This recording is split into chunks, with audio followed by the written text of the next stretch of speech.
இயேசுவின் ஜெப கோபுரம் ஊழியங்கள் வழங்கும்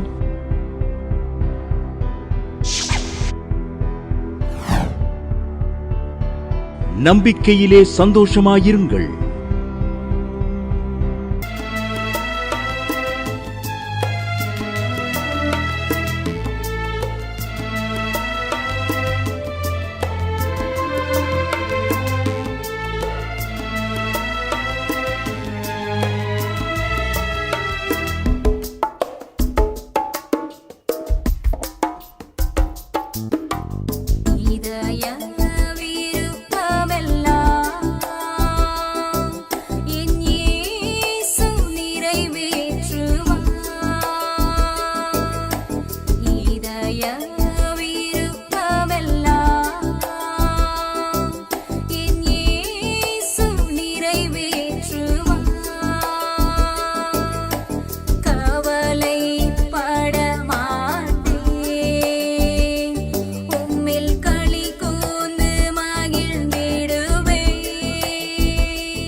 கண்ணீரங்கு இல்லையே,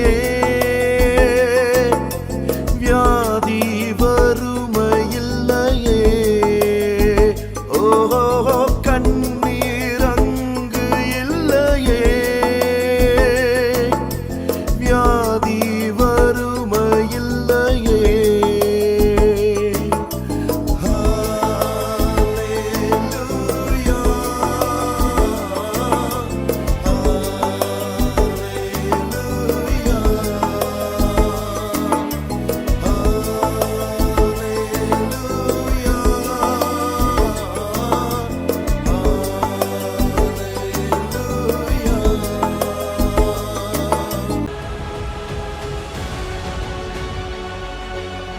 மல்லியாங்கிறவங்க கொடைக்கானல்னு எழுதியிருக்காங்க. அவங்களுக்கு உடம்பு ஃபுல்லாக பொக்களமாக இருந்துச்சான். ஒவ்வொரு ஞாயிறு மாலையில் 7:30 மணிக்கு ஜாய் டிவியில் நம்பிக்கையிலே சந்தோஷமாக நிகழ்ச்சியை பார்ப்பாங்களாம். ஒரு நாள் அம்மாட்ட நான் கையில் ஃபோனில் எண்ணெயை வச்சுக்கிட்டு தேங்காய் எண்ணெயை வச்சுக்கிட்டு, அம்மா ஜெபம் பண்ணுங்க, எனக்கு உச்சந்தலேருந்து உள்ளங்கால் வரை ஒரு பொக்களமாக இருக்குது, ஒரே காந்தலாக இருக்குது, நான் மருந்து மாத்திரை சாப்பிட்றேன், ஆனாலும் புண்ணு சரியாக ஆற மாட்டேங்குது அப்படின்னு சொன்னேன். என்னை ஊசி ஜெயிப்பார்கள், விசுவாசமுள்ள ஜெபம் பிணியால் ரட்சிக்க என்ற வார்த்தைக்கு சாட்சியாக அவங்க ஃபோன்லேயே மதுரையில் இருந்து அந்த எண்ணெய்க்கு ஜெபம் பண்ணாங்க. அதை ஒரு வாரம் தான் போட்டேன். மருந்து மாத்திரைக்கு சுகமாகாத அந்த பொக்களங்கள் இயேசுவின் இரத்தத்துக்கு கம்ப்ளீட்டாக இல்லாமல் போயிடுச்சு. ஆண்டுடைய நாம மகிமைப்படுவது என்று சாட்சி எழுதியிருக்காங்க. நம்பிக்கையிலே சந்தோஷமாயிருங்கள். வாழ்த்துக்களை இந்த ஜாய்டி நேயர்களுக்கு நான் சொல்லுகிறேன்.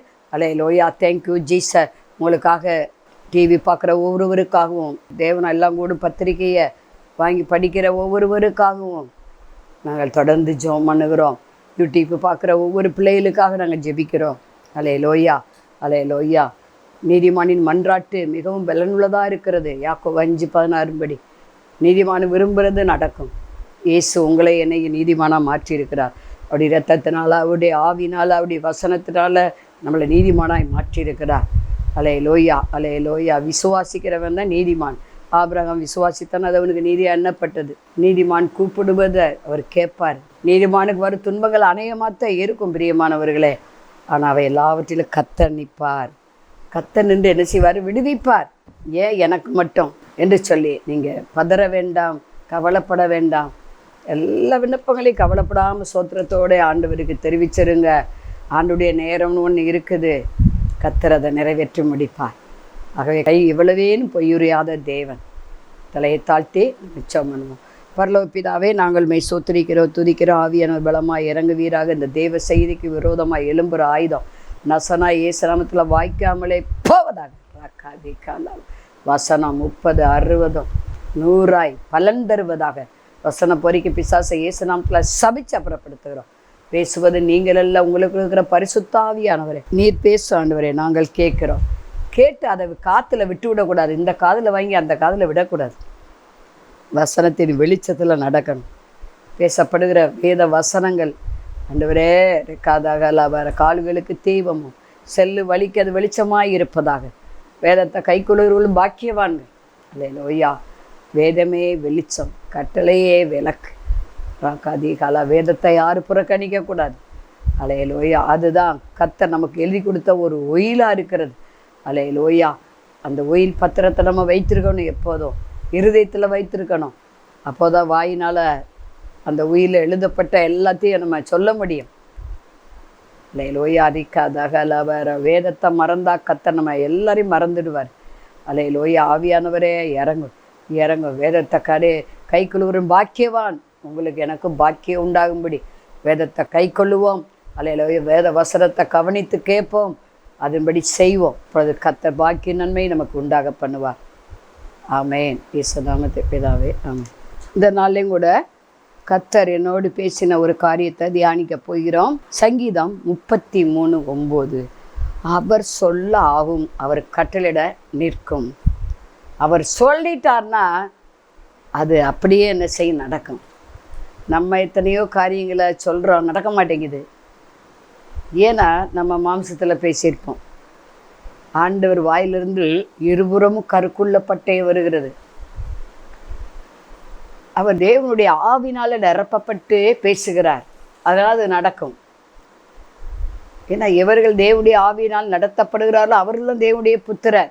நசனா இயேசுவ தேவன் பரிசுத்த ஆவினால் வல்லமையினாலும் அபிஷேகம் பண்ணி அவரோடு கூட இருந்தபடினால அவர் பிசாசின் பிடியில் அகப்பட்ட ஒவ்வொருவரையும் விடுவிக்கிறவராய், நன்மை செய்கிறவராய் சுற்றி திரிந்தார். ஏன்னா பிதாவாகிய தேவன் அவரை தனியே விடவே இல்லை. செவன் கேட்கப்பல நம்மளை விட்டு ஆண்டவர் மறந்துட்டாரோ, நம்மளை விட்டு போயிட்டாரோ நம்ம சந்தேகப்பட வேண்டிய அவசியம் இல்லை. அவர் சொல்லாகும், அவர் கட்டிட அப்படியே நின்றுவோம். அவர் ஒரு வார்த்தை சொன்னால் போதும். அங்கே இருக்கிற வேலைக்காரன் பிழைப்பான்னு நூற்றுக்கு அதிபதி சொல்கிறார் இல்லையா? யோவான் 4 அதிகாரத்தில் அதை நம்ம பார்க்க முடியும். ஒரு வார்த்தை சொன்னால் போதும். சரி, அவர் வார்த்தையினால தான் வானம் பூமி எல்லாவற்றையும் நம்ம காண்கிற இன்னும் பார்க்காத எல்லாவற்றையும் அவர் உண்டாக்கிட்டார். அந்த மனிதனை முற்று என்ன பண்ணார்? அவருடைய சாயலாய் அவர் பிரயாசப்பட்டு உருவாக்கினார். நீங்களான அவருடைய கரத்தின் கிரியலாய் இருக்கிறோம். அவர் சாயலாக இருக்கிறோம். அவர் சாயலாத்தான் மனிதனை உண்டாக்குனார். அவனுக்கு தம்முடைய முழு மகிமையும் கொடுத்திருந்தார். அவன் பாவம் செய்த பொழுது தான் மகிமை எடுத்துக்கொண்டார். ஆனால் இழந்துவனம் மகிமையை தேட இயேசு வந்தார். அல்லேலூயா. பழைய ஆதாம் என்ன பண்ணா? பாவம் செஞ்சான். புதிய ஆதாமாகி ஆண்டவராய் இயேசு கிறிஸ்து என்ன பண்ணார்? நமக்கு ஜீவனை கொடுத்தார், நம்மளை ஆசீர்வதித்தார். அல்லேலூயா, அல்லேலூயா. தேங்க்யூ ஜீஸ். நம்மளை மீட்டு கொள்ள புதிய ஆதாமாகிய இயேசு கிறிஸ்து வந்தார். சரி, இங்கே நம்ம பார்க்குறோம், அவர் சொல்ல ஆகும், கட்டளையிட ஸ்டாப் ஆயிரும். நீங்களானு சொல்ல வேணாண்டு, நீங்கள் ஒரு வார்த்தை சொல்லுங்க ஆண்டவரே, புயல் அடிக்கிறது நின்றோம். என் வாழ்க்கையில் உள்ள அலைகள் கடல் கொந்தளிக்கிற போல் என் வாழ்க்கையில் மாறி மாறி ப்ராப்ளம் வருது. இன்னும் யுத்தங்கள் ஓய மாட்டேங்குது. ஒரே சண்டை, சச்சரவு, மனஸ்தாபம், பலவீன, வியாதி, வாத வீட்டுக்குள்ளே வந்திருக்கு, சாபம் வந்திருக்கு. இப்படிலாம் நீங்கள் சொல்லலாம். ஆனால் அவர் சொன்னால் போதும், அப்படியே எல்லாமே விளைகிறோம். இங்கே நம்ம பார்க்குறோம், மார்க் எழுதின சுவிசேஷம் 4:37 முதல் 41 வரை. இயேசு சீசர்களோடு படகுல பிரயாணம் பண்ணுகிறார். அப்பொழுது பலத்த காற்று ஒன்று அடிக்குது. அந்த பலத்த காற்று அடிக்கும்போது என்ன ஆகுது, இயேசு என்ன பண்ணுறார், அந்த படகுல அவர் பின்னணித்தில் தூங்குகிறார். இன்றைக்கி அநேக ஆண்டவரை முன்பாக வைக்கிறது இல்லை. தாவீது கர்த்தரை முன்பாக வைத்திருந்தான், அதனால் அவன் அசைக்கவே படலை.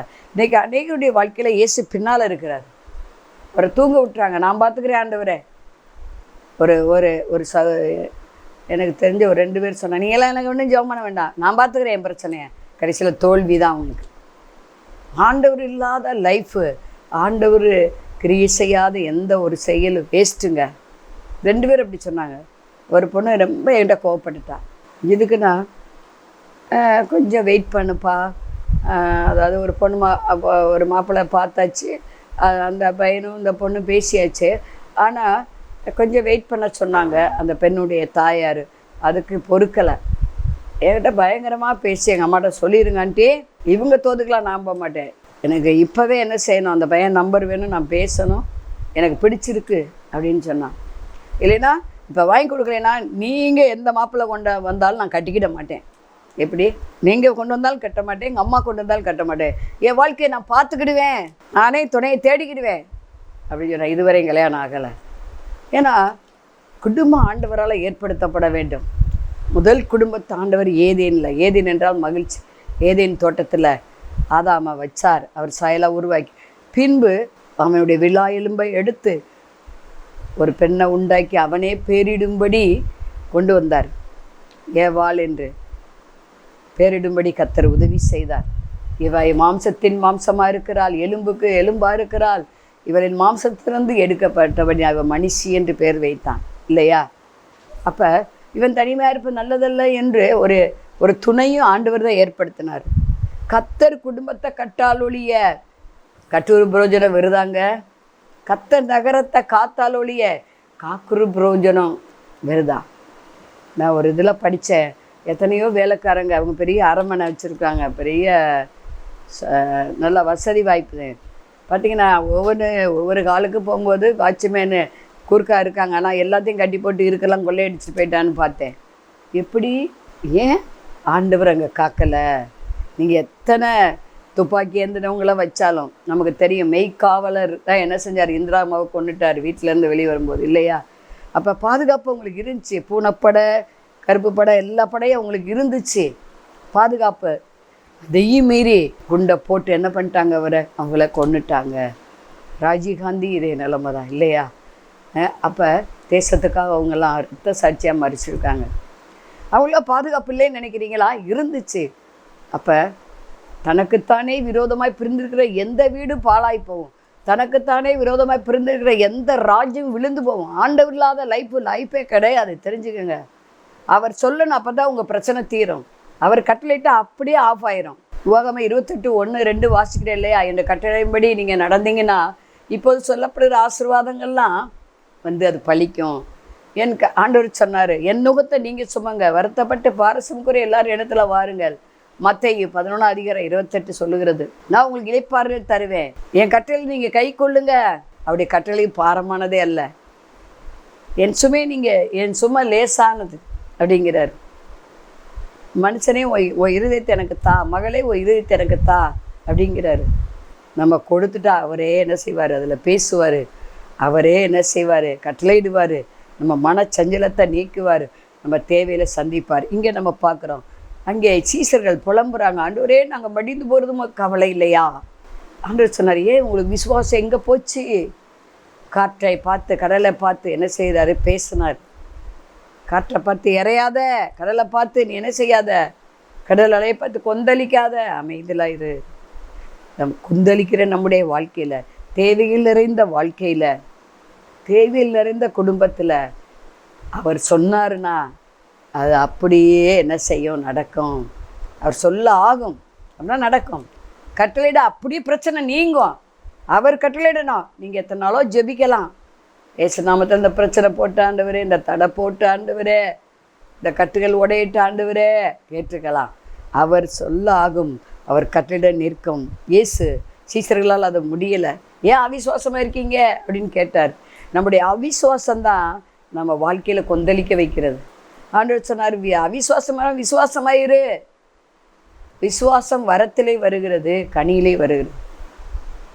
எனக்கு விசுவாச சோதனை வரும்போது நான்லாம் சொல்லிடுவேன். எனக்கு ரொம்ப பரீட்சை வரும் மாதிரி இருக்கும் விசுவாசத்தில். விசுவாசம் பொறுமையை உண்டாக்கும், உண்மைதான். 1 பேதுரு அது 1ஆம் அதிகாரத்தில் நம்ம வாசிக்க முடியும். ஆனால் ஆண்டவரே நான் சொல்லிடுவேன், ஆண்டவரே நீங்கள் தான் என் விசுவாசம், எரிமையா சொன்னதோ நீங்கள் தான் என் நம்பிக்கைன்னு சொல்லிடுவேன். அப்படியே அவிசுவாசம் போயிடும் பாருங்க. ஏன்னா நமக்குள்ளே விசுவாசத்தை தொடங்குறவர் முடிக்கிறவர் யார் தான்? எபிரேயர் 12ஆம் அதிகாரம் 1-2. மேகம் போல திரளான சாட்சியை நம்மளை சூழ்ந்து கொண்டு இருக்க, நம்ம நெருக்கி நிற்கிற எல்லா பாவத்தையும் உதறி தள்ளிவிட்டு விசுவாசத்தை தொடங்குறவரும் முடிக்கிறவரும் ஆகி அவரை நோக்கி நம்ம என்ன செய்யணும்? செல்லணும். அப்படி ஜெபம் பண்ணுங்க. ஒரு முறை பேதுரு இப்படி சொல்கிறாரு. அப்போ சார் 3ஆம் அதிகாரத்தில் வாசிக்க முடியும். 9ஆம் மணி வேளையில் பேதுரு யோவான்னு போய் ஜெபம் பண்ணிட்டு வரும்போது 40 வருஷத்துக்கு மேலே தாயின் வயிற்றில் பிறக்கும்போதே சப்பானி. அவனை பார்த்து சொல்கிறாங்க, வெள்ளியும் பொண்ணு என்னிடத்துல இல்லை, நசனா இயேசு நாமத்தில் எழும்பி நட. அவன் குதித்து எழுந்து என்ன செஞ்சான்? நடந்து தேவாலயத்துக்குள்ளே ஓடிட்டான்னு பார்க்குறோம் இல்லையா? அப்புறம் அவர் சொல்கிறாரு, எல்லாரும் பரிசேயர், சதுசேயர், நியாயசாஸ்திரிகள் எல்லாரும் பிரமிக்கிறாங்க. இது எப்படி நம்ம இத்தனை வருஷமாக, ஏன்னா 40 வருஷத்துக்கு மேலாக அந்த ஆளை சப்பானியாக இருந்த அந்த ஆளை தேவாலயத்தில் வச்சு என்ன செய்கிறாங்க? வெளியே வைக்கிறாங்க, பிச்சை கேட்டு. அந்த குடும்பம் அவனை வச்சு வாழ்ந்துக்கிட்டு இருக்கு இல்லையா? ஆனால் ஆண்டவர் என்ன பண்ணார்? அந்த பேதுரு யோவானை வச்சு பேசினார். பேதுரு சொன்னார், என்கிட்ட வெள்ளி பொண்ணெல்லாம் இல்லைப்பா, நீ காசு எதிர்பார்க்காதப்பா, பணத்தை எதிர்பார்க்காத, உடைமை எதிர்பார்க்காத, என்னிடத்துல இயேசு நாமம் இருக்குது, அது நசரனா இயேசுவின் நாமம், எழுந்து நட்ட சொன்னார். பிடிச்சு பாரு, கையை பிடிச்சி என்ன செய்கிறாரு? தூக்கி விடுறாரு. சொல்லாக கட்டளை நிற்குங்க. அவன் துதித்து குதித்து எழுந்து தேவனை மைமைப்படுத்தி ஆலயத்துக்குள்ளே போனான்னு பார்க்குறோம். அப்போ அவர் சொல்லிட்டார்னா நிச்சயம் என்ன செய்யாது? நடக்கும்.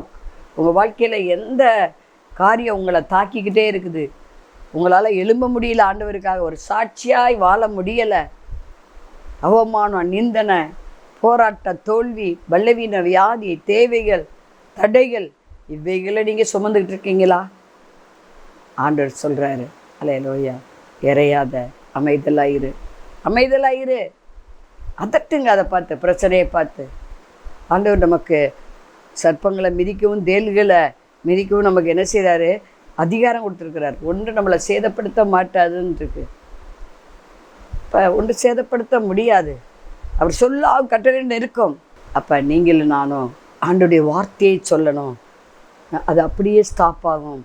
இதே போல் கட்டளையில் நிற்கும். அவர் நிறுத்தினா யாரும் அதை தொடங்க முடியாது. ஒரு அம்மா அப்படி சொன்னாங்க, எனக்கு விரோதமாக இடத்துல வீடை கட்டிக்கிட்டு இருக்கான், கட்டிடம் அது வாட்டு போய்கிட்டே இருக்குது. நான் போலீஸில் சொல்லி அங்கே சொல்லி இங்கே சொல்லி ஒன்றும் பிரயோஜனம் இல்லை, கோர்ட்டில் வாய்தா அதுக்குள்ளே அவன் கட்டடம் கட்டி என்ன செஞ்சுட்டான்? குடியே வந்துட்டான் அப்படின்னாங்க. நான் சொன்னேன், அவர் சொல்ல ஆகும், கட்டளையிட இருக்கும், பயப்படாதீங்க, உங்களுக்காக அவை கட்டி வச்சுருக்கான், உங்களுக்கு தான் அந்த இடம் வரும். உங்கள் இடம் உண்மைனா ஆண்டவர் பார்த்தாருன்னா உங்கள் இடத்த அந்நியை சுதந்திரிக்க விடவே மாட்டார். அவர் கட்டளையிட நிற்கும். எந்த பிரச்சனை உங்களை அழுத்துது, அவர் கட்டளையிட நிற்கும். அன்றைக்கு சீசர்களை காப்பாற்றினவர். போட்டு ஃபுல்லாக தண்ணி நிறைஞ்சு போச்சு. அவங்கள காற்றங்கடலை அதட்டின தேவன் உங்கள் மத்தியில் இருக்கிறார், உங்களோடு என்னோடு இருக்கிறார். எந்த புயலாக இருந்தாலும் அது அமருகிறது என்பதை மறந்து போகாதீங்க. மறந்து போக எந்த பிரச்சனைக்கும் அவர் கட்டளையிட்டார்னா அப்படியே நின்று போகும்.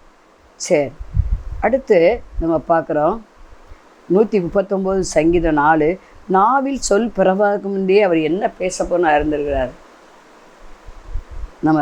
ஆனால் நீதிமொழி 10:19 சொல்லுது, மிகுதியான சொற்களினால் என்ன செய்ய முடியாது? பாவம் இல்லாமல் போகாது. நம்ம மிகுதியான சொற்களினால் வீண் வார்த்தை பேசக்கூடாது. அப்போ தான் நசரா இயேசு நாமத்தில் நம்ம சொல்லுகிற வார்த்தைகள் அப்படியே நடக்கும். ஏன் இன்னைக்கு நசரா இயேசு நாமத்தினால நடன்னு சொன்னால் எந்த சபையும் நடக்க மாட்டேங்கிறான், எந்த காரியம் நடக்க மாட்டேங்குது. இந்த தோல்வி நசரா இயேசு நாமத்தில் மாறுவதாகனா அப்படியே இருக்குது. ஏன்? விசுவாச குறைவு. அடுத்து அவிசுவாசம். அடுத்து நம்ம சுயத்தில் நல்லா ஜெபிக்கிறாம அப்படியே கட்டளையிடுறது, அது வாய்க்காது. பாருங்கள், 10ஆவது அதிகாரம் அப்போஸ்தலரில் பார்க்குறோம். தபித்தாள் என்கிறவள் மரித்து குளிப்பாட்டி என்ன பண்ணுறாங்க? மேலே வச்சுருக்காங்க. இந்த பேதுரு அழைக்கப்படுறாரு. யோப்பா பட்டணம் என்று பார்க்குறோம். அவரை உடனே முழங்கால் போட்டு ஜெபம் பண்ணுறார். பிரேதத்துக்கு புறம்பாக திரும்பி ஜெபம் பண்ணிட்டு, தபித்தாலே எழுந்துரு கட்டளையிடுறார்.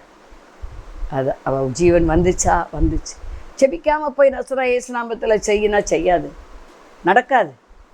இயேசு நாமத்தை வீணில் வழங்கக்கூடாது. நீங்கள்லானும் எச்சரிக்கை, எச்சரிக்கை. என் நாமத்துக்கு பயந்திருக்கிற உங்கள் மேல் நீதியின் சூரியன் ஒதிக்கும், செட்டைங்கில் ஆரோக்கியம் இருக்கும். மல்கியா 4:2 இப்படி சொல்லுகிறது. இதை பார்த்து கொண்டு இருக்கிற அருமையான சவுனை சகோதரியே, உங்கள் தேவைகள் எதுவாக இருந்தாலும் ஆண்டவர் சொன்னால் அப்படியே என்ன செய்யும், அது நடக்கும். ஆனால் வாயின் வார்த்தையால் பாவம் செய்வதை விட்டுருங்க. ஏன்னா ஒரே நாவில் 2 நீர் சுரக்க முடியாது. தித்திப்பான நீரும் கசப்பான நீர் வரக்கூடாது. வாயின் வார்த்தை இறுதியான தேவ சமூகத்தில் பிரதியாக இருக்கணும். அப்போ தான் அவர் சொன்னது நடக்கும். இந்த வாக்கு தத்தமெல்லாம் நமக்கு ஒரு நிபந்தனையாக தான் கொடுக்கப்பட்டிருக்கு. இப்படி செஞ்சாத்தேன். ரேஷன் கார்டு இல்லாமல் நீங்கள் போய் ரேஷன் கார்டை வீட்டில் வச்சுட்டு வந்துட்டேன், மறந்துட்டேன் அப்படின்னு ரேஷன் கார்டை போய் வாங்குவீங்களா? ரேஷன் கார்டை கொண்டாமா, போமா, எடுத்துகிட்டு வாமா. நான் ஊழியத்து போன இடத்துல ஒரு சௌரி சொன்னாங்க, அம்மா 1 மாதமாக ரேஷன் கார்டு இல்லை. அப்போ நான் சொன்னேன், அதை வாங்குறதுக்கு முயற்சி பண்ணுங்கள். செராக்ஸ் வச்சுருந்தீங்கன்னா அதை இசேவை மையத்தில் கொடுத்து என்ன செய்யுங்க, நீங்கள் அதை வாங்க, 4 ஆகுன்னு சொன்னாங்க. சரி, 4 நாள் உங்களுக்கு வருது இல்லை, இப்போ தொலைச்சிட்டிங்களே, என்ன பண்ணலாம்? இப்போ அரசாங்கத்துக்கு ஒரு ரூல்ஸ் இருக்குது. ஆண்டவர் சொல்ல ஆகும், அவர் கட்டளை நிற்கணும். நம்முடைய தேவன் பரத்துல இருக்கிறார், பரிசுத்த ஆவியார் நம்மளோடு கூட இருக்கிறார். 2 பேர் 3 பேர் கூடுகிற நடுவில் இருக்கிறார். அவர் சொல்லால் கட்டளையிட என்ன செய்யாது, நிற்கும், நிற்கும். ஆகவே வீண் வார்த்தையில் பேசக்கூடாது நம்ம, அப்போ தான் அவர் சொல்கிறது நடக்கும். 3ஆவதாக நம்ம பார்க்கும்போது இங்கே எபிரேயர் 6:13 முதல் 17 வரை ஆபிரகாமுக்கு தேவன் என்ன பண்ணார், வாக்கு தத்தம் பண்ணினார். ஆணையிடுதலே சகல விவாதத்துக்கும் முடிவுன்னு அதில் வரும். தம்மிலும் பெரியவர் ஒருவரும் இல்லை என்று சொல்லி தம்முடைய பேரில் ஆணையிட்டாராம். ஏன்னா அவர் சொன்னால் அப்படியே நடக்கணும். நிச்சயமாகவே ஆசிரியத்து உன்னை பெருக பெறும் அவர் பேரிலே ஆணையிட்டார்.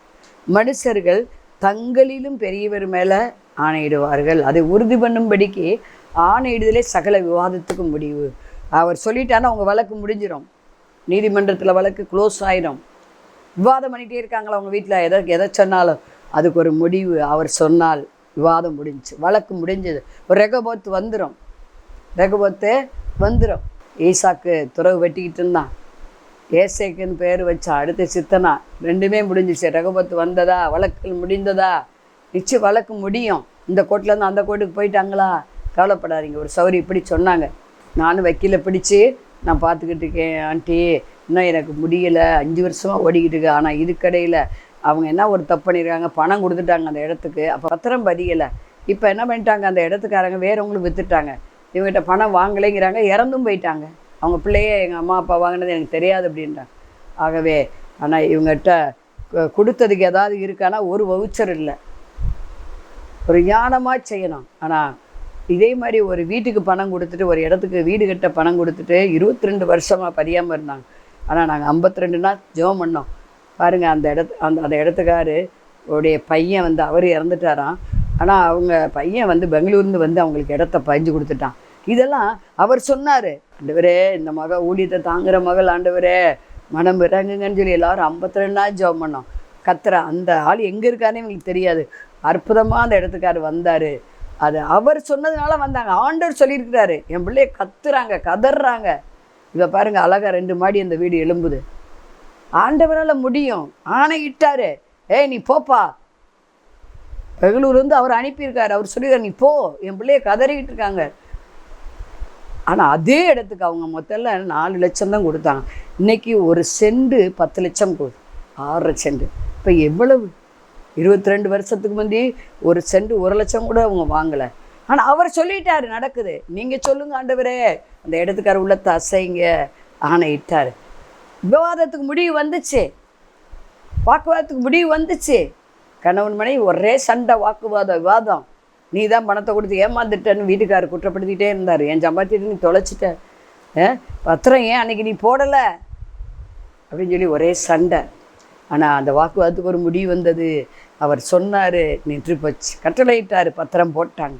அதே போல் உங்களுக்கு கூட ஒரு இடத்துல பாக பிரிவினையோ இல்லை இடத்த வாங்கிட்டு நீங்கள் பணம் கட்டியிருப்பீங்க, பத்திரம் போடாமல் இருந்திருக்கலாம், தான் ஏமாற்றி வரலாம், உங்கள்கிட்ட பாதி பணம் பெற்றுக்கலாம். ஆண்டவர் அந்த வழக்குக்கு, அந்த விவாதத்துக்கு இன்றைக்கு ஒரு முடிவு கட்டுகிறார்.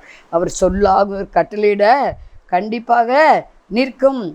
கடைசியாக ஒன்று யோவான் 5:14 இயேசு அவனை தேவாலயத்தில் கண்டு, இதோ நீ சொஸ்தமானாய், அதிக கேடானதொன்று உனக்கு வராதபடி இனி பாவம் செய்யாதே. பாருங்கள், 38 வருஷமாக பெதஸ்தா குளத்தில் ஒருத்தன் படுத்து கிடக்கா எருசலேம் தேவாலயத்திலேயே. அப்பமாவது அந்த குளத்தில் ஒரு தூதன் கலக்குவான். அப்பொழுது எப்படிப்பட்ட வியாதிஸ்தனும் உள்ளே இறங்குனா சுகமாயிடுவான். ஆனால் இந்த ஆள் 38 வருஷமாக படுத்து கிடக்காரு, யாரும் இவரை கொண்டு விடலை. ஏசு அந்த இடத்துக்கு வர்றாரு. இது என்ன பண்ணுறாரு, அவன் எழுந்து போயிட்டான், உன் படுக்கை எடுத்து நடன்ட்டார். ஆனால் அவனுக்கு ஏசுன்னு தெரியலை. எல்லோரும் யூதர்கள் எல்லோரும் என்ன பண்ணுறாங்க, கேள்வி எழுப்புறாங்க, பரிசை செய்கிற, எப்படி நீ எழுந்து போய் நடமுன, அவனுக்கே தெரியல. ஆனால் ஒரு நாள் தேவாலயத்தில் இயேசு வந்தார். அவனுக்கு பார்க்குற, இதோ நீ சுகமானப்பாய், இனி உனக்கு அதிக கேடானதொன்றும் வராதபடி இனி பாவம் செய்யாத கட்டளையிட்டார். பாவத்தினால தான் அந்த வியாதி எலும்பி நடக்க முடியலை, அவனால் பிரகாசிக்க முடியலை. உதவி யாரும் இல்லை. நம்முடைய பாவம் ஆண்டவர் நமக்கு செவி சாய்க்க முடியாதபடி தடையாக சுவரை போல் இருக்குமா. பாவம் செய்கிற ஆத்மா சாவு. ஏன் நம்ம ஜெபத்துக்கு பதில் இல்லை? இனி நம்ம பாவம் செய்யக்கூடாது. அறிக்கையிடாத பாவங்கள் குற்றங்கள் இருந்தால், அக்கிரமங்கள் இருந்தால் ஆண்டுட்டு அறிக்கையிட்டு விட்டு விடுவோம். அப்புறம் நமக்கு இரக்கம் கிடைக்கும்.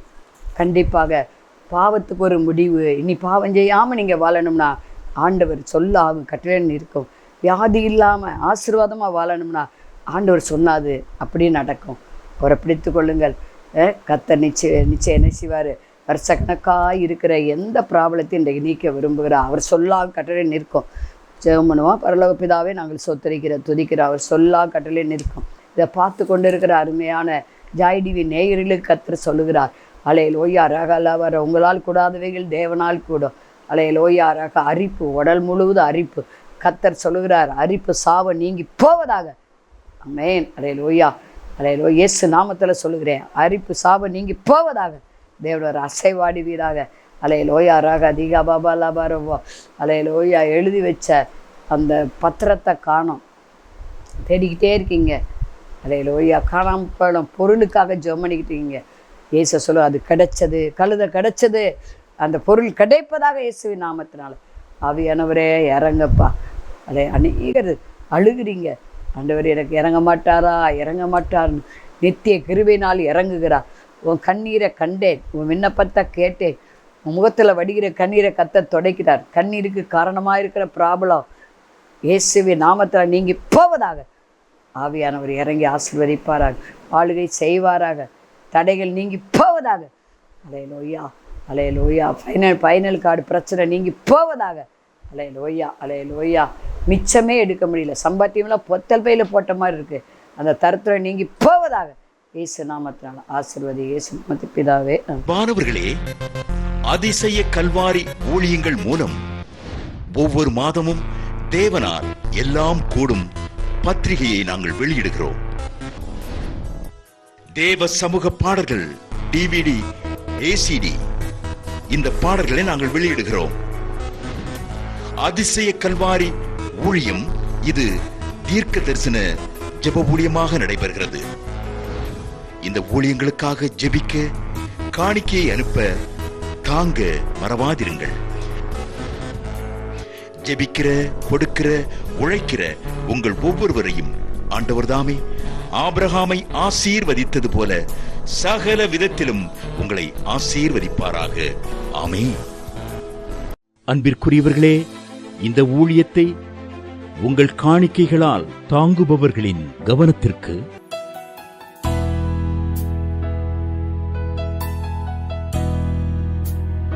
ஜிபே மூலமாகவும் நீங்கள் தாங்கும்படி உங்களை பட்சமாய் கேட்டுக்கொள்கிறோம். எங்களுடைய ஜிபே எண்ணானது 9439308550. எங்களது முகவரி சகோதரி எலிசபெத் சுந்தர்ராஜன், எண் 27, பொதிகை தெரு, குழந்தைச்சாமி நகர், வண்டியூர், மதுரை 20. செல்போன் எண்கள் 9484177765 9095328172 மற்றும் 9443 930850.